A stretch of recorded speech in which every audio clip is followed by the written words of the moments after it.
Alors bonjour à toutes et à tous, bienvenue dans cette émission, on est le mardi 2 juin 2020. Sylvain Loganada avec vous pour cette nouvelle émission, j'espère que tout marche bien, dites-moi si la connexion est bonne, si vous recevez bien le son et l'image. Je vous propose qu'on commence cette nouvelle émission ensemble. Alors elle s'intitule les valeurs bancaires en grande forme. On va voir et on va faire le suivi des deux stratégies de la semaine dernière, notamment sur Société Générale et BNP Paribas. On va voir un petit peu où est-ce qu'on en est. Alors, juste avant de commencer cette émission, comme d'habitude, vous le savez, toutes les informations que je vais vous donner ici sont uniquement, tout simplement, des commentaires d'ordre généraux, excusez-moi, et puis mes opinions, et ce ne sont pas des conseils d'investissement, hein. Alors, globalement, la semaine dernière, on évoquait ensemble le support qu'il y avait ici sur BNP Paribas, sur une zone à peu près qui était comprise entre 18 et 24 euros l'action.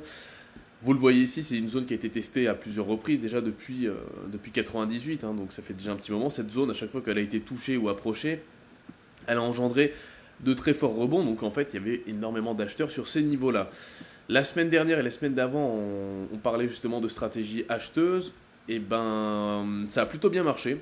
Ça a plutôt bien marché, j'ai reçu quelques MP de certains d'entre vous qui me disaient justement que vous aviez sauté sur l'occasion, notamment sur BNP, et également sur Sogé pour certains.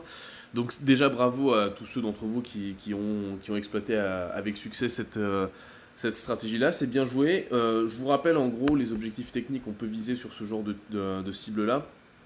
Globalement, techniquement parlant, le premier gros niveau de résistance il sera à 50 euros l'action. Il y en aura un premier ici, vous le voyez, intermédiaire à 40, ensuite 45 et 50. Globalement, la stratégie acheteuse elle se termine aux alentours des 50 euros l'action. Pourquoi ? Parce que vous le voyez ici, on a une oblique qui a commencé déjà depuis un petit moment, hein, depuis qui date de la dernière crise boursière de 2007-2008, qui passe ensuite par globalement je dirais 2018, de fin 2017, début 2018. Et voilà. Donc 50 euros l'action sera entre guillemets la fin de la stratégie acheteuse.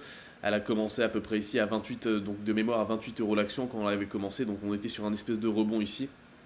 On est actuellement à 34. Donc par rapport au début de la stratégie à 28, on est à peu près à grosso modo 20% de hausse, ce qui est déjà très très bien. Et on peut encore aller chercher 50 euros l'action à moyen long terme. Société Générale, même scénario, par contre, je suis un peu plus prudent là-dessus. Alors effectivement, la valeur a monté depuis qu'on a commencé la stratégie, on est content. Par contre, moi ce que je note, c'est que pour moi, on n'est pas encore sur des très très gros niveaux d'achat. Enfin, c'est sympa, hein, 14 euros l'action sur Sogé, mais je pense que le vrai gros niveau qui m'intéresse moi sur Société Générale, c'est le niveau des 8-10 euros l'action, 10,50 euros l'action. Pourquoi ? C'est un niveau, vous le voyez, qui globalement, bon, mince, on ne le voit pas trop là, mais hop, je l'avais noté sur un autre de mes graphiques, c'est pas grave, on va le refaire. Globalement, là, ici, on a un premier gros niveau de support. D'accord ? On a un premier gros niveau de support ici sur Société Générale, donc effectivement, il y a une première réaction acheteuse, ça c'est clair et net. Par contre, vous le savez, Société Générale est en grand danger. Problème réglementaire aux États-Unis. Ils ont leurs activités de trading qui sont également en forte baisse. Et ils ont des incertitudes quant à des embargos qu'ils n'auraient pas respectés. Et donc, du coup, Société Générale est une valeur qui aujourd'hui essaie de se reprendre. Pour moi, on aura un niveau d'achat correct sur Société Générale à peu près aux alentours des 8-10 euros l'action. Effectivement, aujourd'hui, ça peut paraître bizarre, vous me direz, mais Sylvain, regarde BNP, elle monte, ta stratégie haussière était plutôt bonne. D'ailleurs, là, on atteint un pullback sur 31 pour les retardataires qui veulent éventuellement rentrer sur Sogé. Il y aura potentiellement un pullback intéressant à aller choper à 31, enfin 30-31 euros l'action. Mais pourquoi sur Sogé, t'es un peu moins enthousiaste, tout simplement ? C'est simple, la configuration n'est pas la même. BNP Paribas est plus solide aujourd'hui que Société Générale, hein. Je vous rappelle que Société Générale est une banque qui a longtemps fait beaucoup de bénéfices avec ses activités de marché. Pour preuve, 2007, avant la crise un peu kerviel, Société Générale valait 140 euros l'action en bourse, hein, donc on avait des très très belles performances. Mais depuis, c'est plus du tout ça. Donc aujourd'hui, on a des grosses incertitudes quant au business model et à la pérennité de Société Générale. Bien évidemment, c'est une banque française. À mon avis, le worst case scénario, c'est-à-dire le pire des scénarios, ce serait que l'État rentre au capital et rachète Société Générale et puis restructure toute la boîte. Bon, là, on rentrerait vraiment dans un gros scénario catastrophe. Mais voilà, donc Société Générale un peu plus bas et ça ne me dérangera pas de prendre du risque dessus. Goldman Sachs, pour vous faire un petit point sur où est-ce qu'on en est, donc c'est simple, c'est une valeur sur laquelle je vous parlais d'un scénario baissier. Ça ressemble fortement à Renault.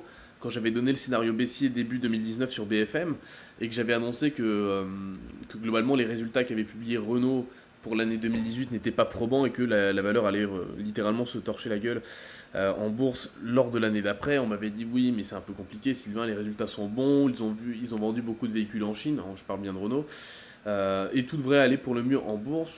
Et moi je disais non parce qu'ils vendaient des véhicules utilitaires chinois, donc ils avaient une filiale dans laquelle ils vendaient des véhicules utilitaires, genre camions, etc. pour les travaux.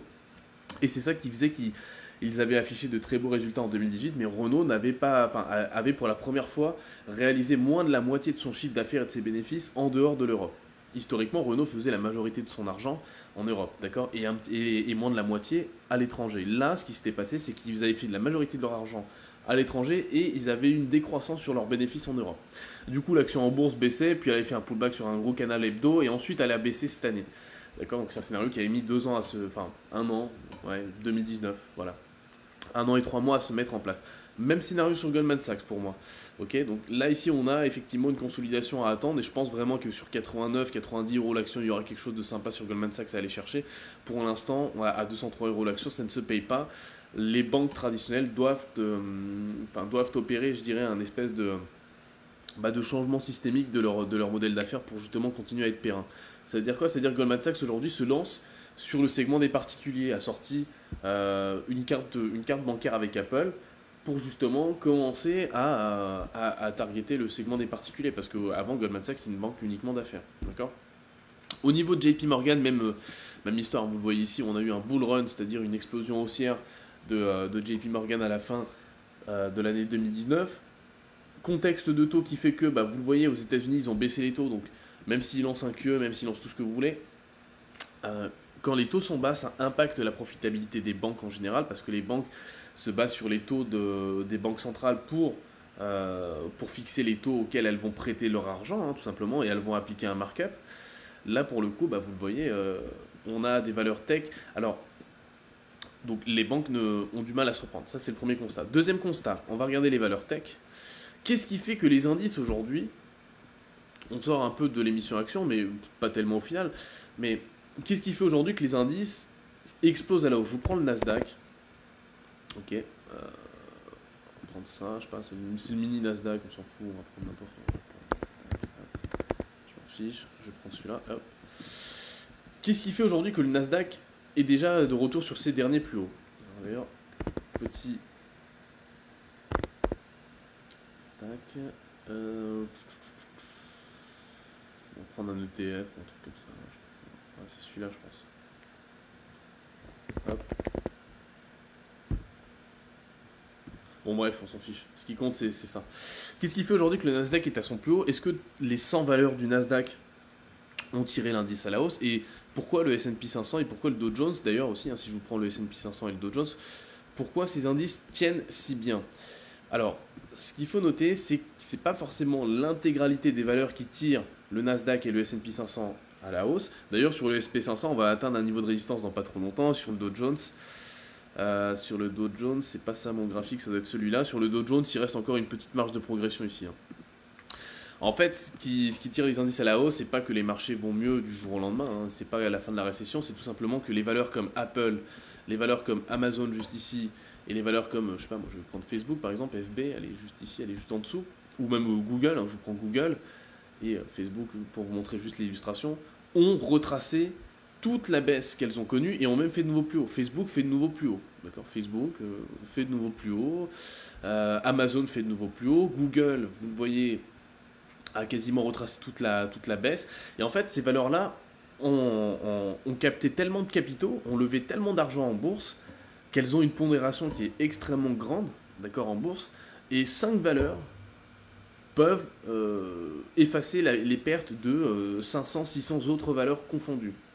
Vous vous rendez compte, il y a 600 actions qui s'ouvrent, il y en a 5 qui surperforment et qui tirent les indices vers le haut. C'est ça en fait qui fait que les bourses montent aujourd'hui. C'est pas que l'économie en général va mieux, hein, vous le voyez, hein, les chiffres sont catastrophiques, il y a des contractions du PIB de 11% par-ci par-là. Il y a des taux de chômage, on attend les chiffres du taux de chômage aux États-Unis, on va avoir vraisemblablement 8 millions de nouveaux chômeurs aux États-Unis cette semaine, d'après le consensus, on aura le chiffre vendredi. Donc c'est pas l'économie qui s'améliore et qui a effacé ce qui s'est passé par rapport au coronavirus, loin de là, d'accord. Ce qui s'est passé, c'est qu'on a 5 valeurs qui ont tiré toutes les autres vers le haut et qui ont capté tellement d'argent pendant cette crise qu'au final elles sont devenues tellement importantes que 5 valeurs permettent d'effacer les pertes en bourse de toutes les autres. Donc voilà, ça c'était juste pour la petite anecdote, si ça peut vous aider.